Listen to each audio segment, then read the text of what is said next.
अच्छे पैसे पत्ते को तोड़ा तो मंत्र दिया, गूठी को तोड़ा तो मंत्र दिया, और बेलपत्र के पत्ते को जब तोड़ा जाता है, मंत्र पत्ते को तोड़ने से पहले मंत्र प्रदान किया जाता है, और जब तोड़ा जाता है तो कहा जाता है, हे माँ पार्वती, हे माँ गोरा, चलो तुम्हें शिवजी ने बुलाया है मेरे कल्याण के लिए। माँ आपको शंकर जी ने याद किया है, मेरे ऊपर बहुत दुख है माँ, कल्याण करिए, चलिए मेरे दुख को समाप्त करिए, निमंत्रण दो।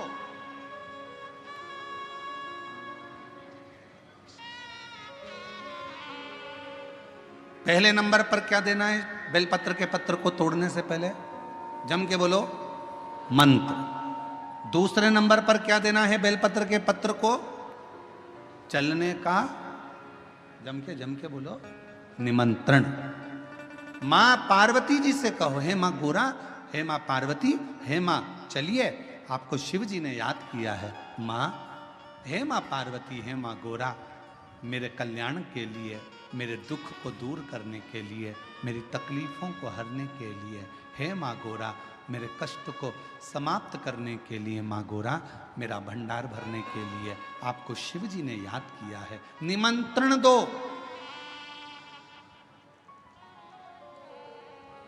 लेकर आए, फिर गूठी तोड़ी, फिर मंत्र दिया, ओम।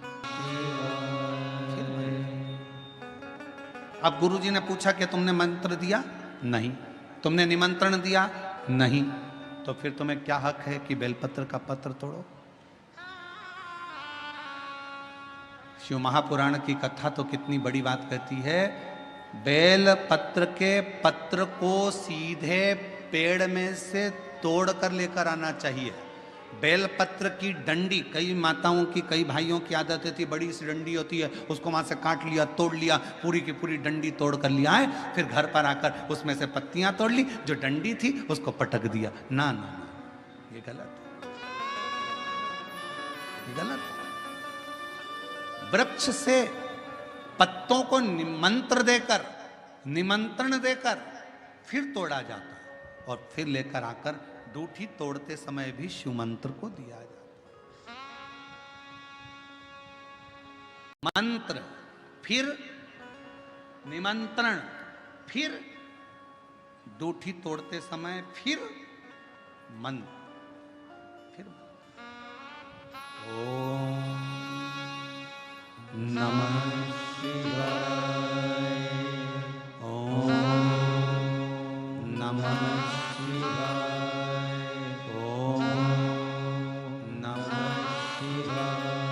मंत्र के बाद निमंत्रण दो। मां हे मां गौरा, साथ में बोलो, हे मां गोरा, हे मां पार्वती, चलिए आपको देवाधिदेव महादेव बुला रहे हैं मेरे दुख को काटने के लिए, कष्ट को मिटाने के लिए, तकलीफों को मिटाने के लिए। मां आपको शिव ने याद किया है।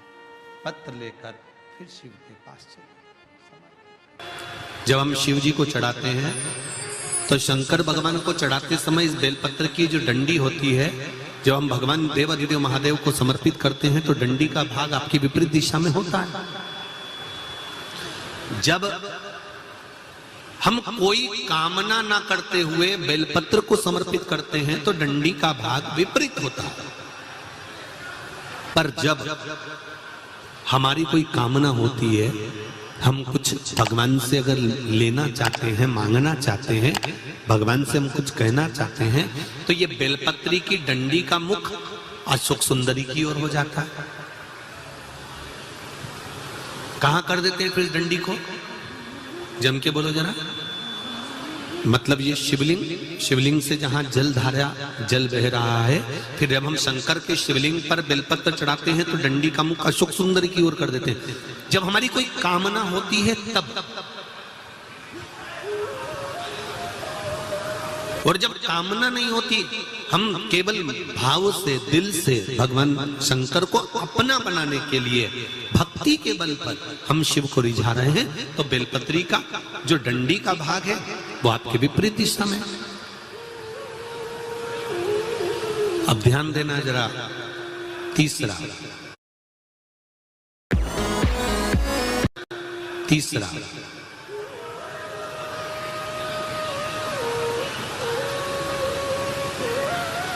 शंकर भगवान को जो बेलपत्र चढ़ती है वो उल्टी चढ़ती है। सब लोग ऐसे ही चढ़ाते हो ना? अरे बोलो तो जम के। मतलब ये जो चिकना चिकना सा भाग है ये शिवलिंग की ओर होता है, ठीक है। पर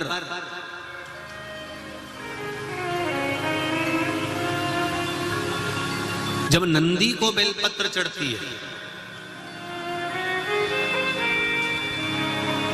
जब नंदीश्वर को बेलपत्र चढ़ती है तो वो बेलपत्र उल्टी नहीं चढ़ती, वो बेलपत्र सीधी चढ़ती है। कारण, उसका क्या कारण होता है? आसन के ऊपर कोई बैठ रहा है तो आसन उल्टा बिछाओगे कि सीधा बिछाओगे? बोलो बोलो जम के। सीधा बिछाओगे ना। तो नंदी पर हम जब बेलपत्र चढ़ाते हैं तो बेलपत्र उल्टी नहीं चढ़ाना। नंदी पर जब हम बेलपत्र चढ़ाते हैं तो सीधी चढ़ाते हैं। उसका कारण क्या है कि नंदी पर भगवान शंकर आसन लगाकर बैठते हैं तो हमारी बेलपत्री का सुख उनको प्राप्त हो जाए।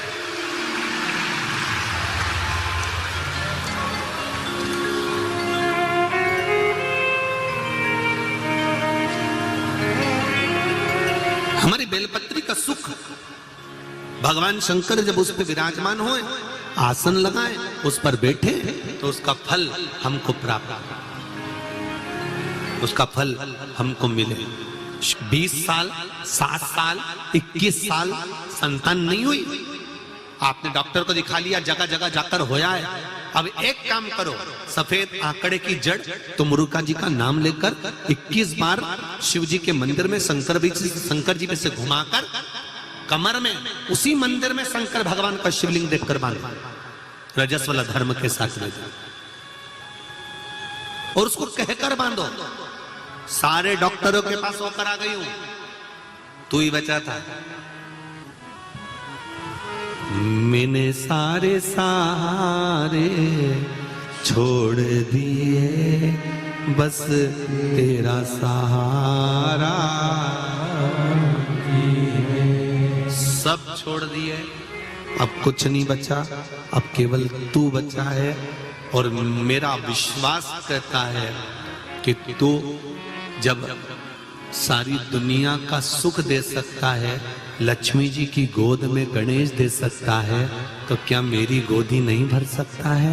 मेरा विश्वास कहता है कि तू ही देगा और तेरे दरबार से ही मिलेगा और कहीं नहीं, कहीं नहीं।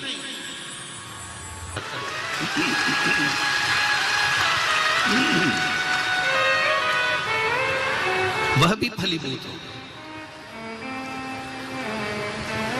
जैसे कल अपन ने शिवरात्रि का पूजन करा कि नहीं करा? अरे बोलो तो जम के। करा ना सबने? शिवलिंग का निर्माण करा, पूजन करा।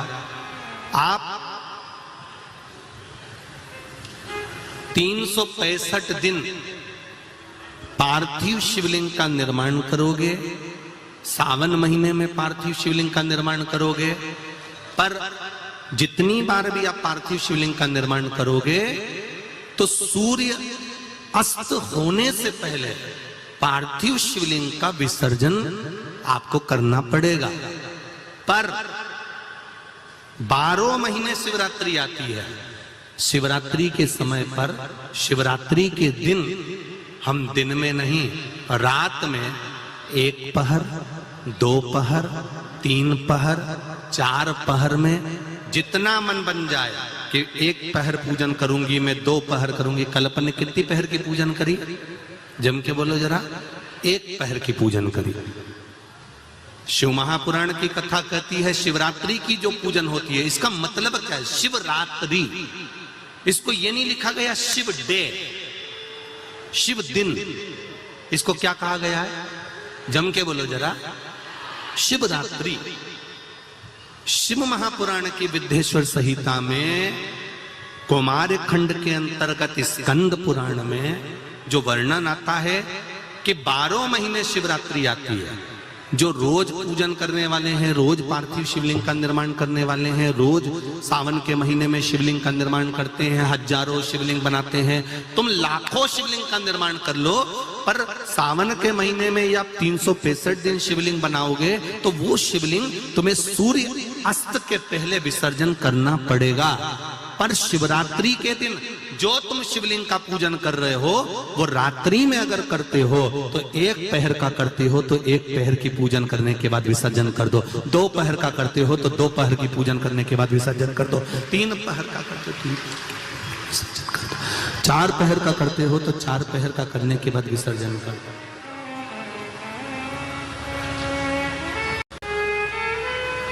उसकी महत्वता शिवरात्रि से। कई लोगों के मन में संशय जाग जाता है कि गुरुजी सूर्य अस्त के बाद क्या हम शिवलिंग की पूजन कर सकते हैं, क्या विसर्जन कर सकते हैं? तो पहले तो अच्छे से समझ लो कि तुम सावन महीने की शिवरात्रि की पूजन कर रहे हो। रात्रि लगी हुई है उसमें कि रात्रि को ही होगी और रात्रि को ही विसर्जन होगा।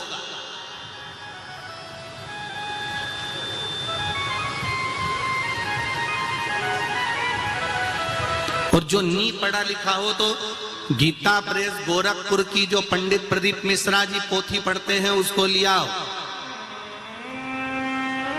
उसका नंबर देखकर।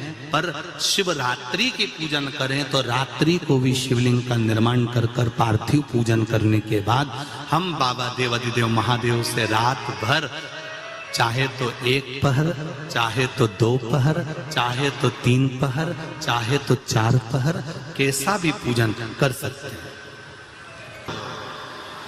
और तो भी मंजिल तक, लक्ष्य तक नहीं पहुंचे हो तो देवऋषि नारद ने कहा कहीं अगर शिव महापुराण की कथा श्रवण करने को मिल जाए तो दिल लगाकर, हृदय लगाकर 7 दिन, 9 दिन, 11 दिन, जितने दिन की शिव महापुराण की कथा मिले उसको निश्चित समय पर एक आसन पर बैठकर उसको श्रवण कर एक बेलपत्र शंकर भगवान को समर्पित कर देने से भी मंजिल तक पहुंच सकते है। कष्ट आता है, बीमारी आती है, रोग आता है, थोड़ी तकलीफें बढ़ जाती है तो थोड़ा सा रुको, थोड़ा थामो,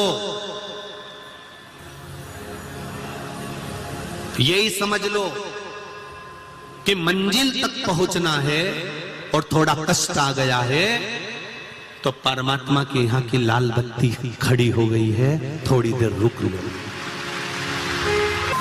शिव नाम के मंत्र का जाप करना है तो पहले उनको पंचाक्षर से चालू करना पड़ेगा। और अगर पुरुष भगवान शिव के मंत्र का जाप कर रहा है तो उसको षडाक्षर से चालू करना पड़ेगा। समझ लेना जरा अच्छे से एक बार हो, जिससे हमारे से कोई गलती ना हो जीवन में। पंचाक्षर मंत्र सब बोलो जरा एक बार। नमः शिवाय, जम के बोलो, ठीक है। अब माताएं जब मंत्र का जाप करती हैं तो यहां से चालू करती हैं, जो अभी आपने बोला। पुरुष जब भगवान शिव के मंत्र का जाप करता है तो षडाक्षर मंत्र से चालू करता है, ओम नमः शिवाय।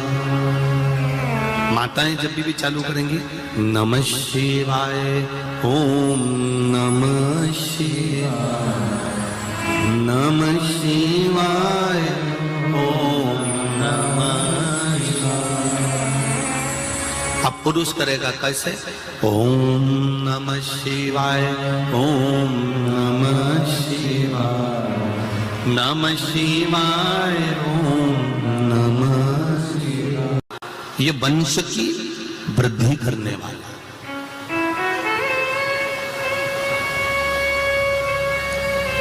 एक और बात अच्छे से समझ लो, किसी का अचानक एक्सीडेंट हो गया,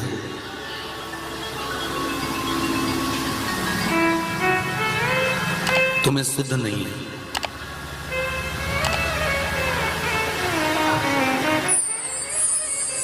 तुम्हें भान नहीं है, स्मरण नहीं है, और सूचना मिली तुम्हें अचानक कि एक्सीडेंट हो गया है और जीव बड़ा तकलीफ में है। घर के लोगों को अगर मालूम पड़ा है कि एक्सीडेंट हुआ है तो मेरा माताओं से निवेदन है उसी समय पर 5 या 7 बार पंचाक्षर मंत्र का जाप करना प्रारंभ कर देना चाहिए।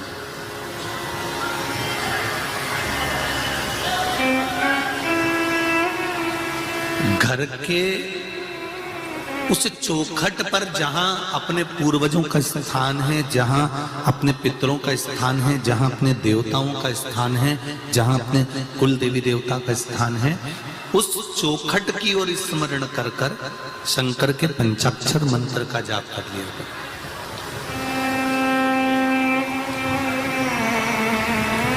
ये निश्चित है कि काल की घड़ी से महाकाल उसको निकाल कर वापस ले आएगा, ये निश्चित है।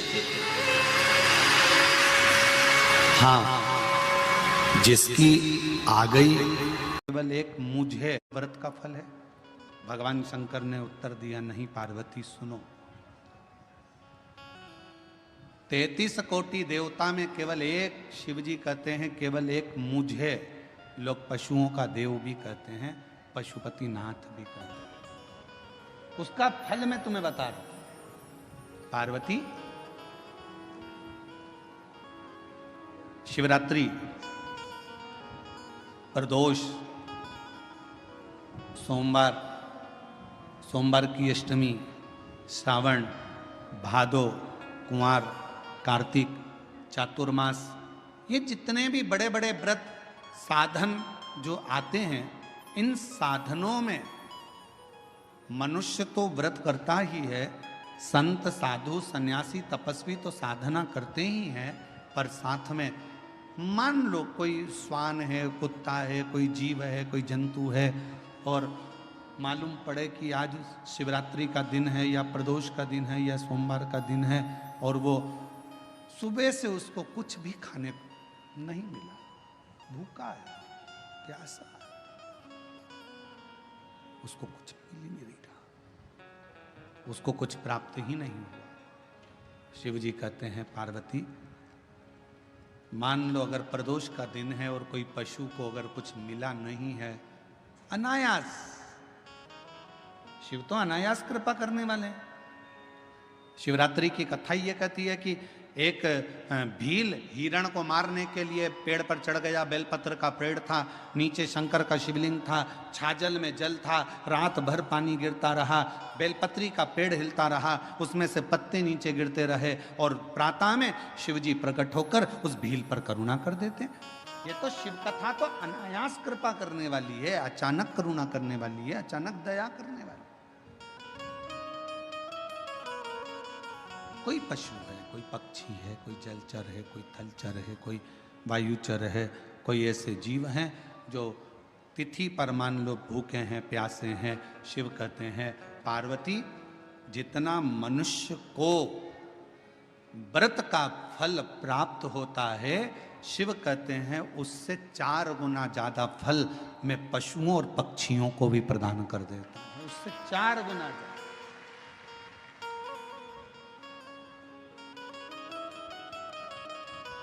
उसको पशुपति नाथ कहते हैं। चतुर्मास का समय था,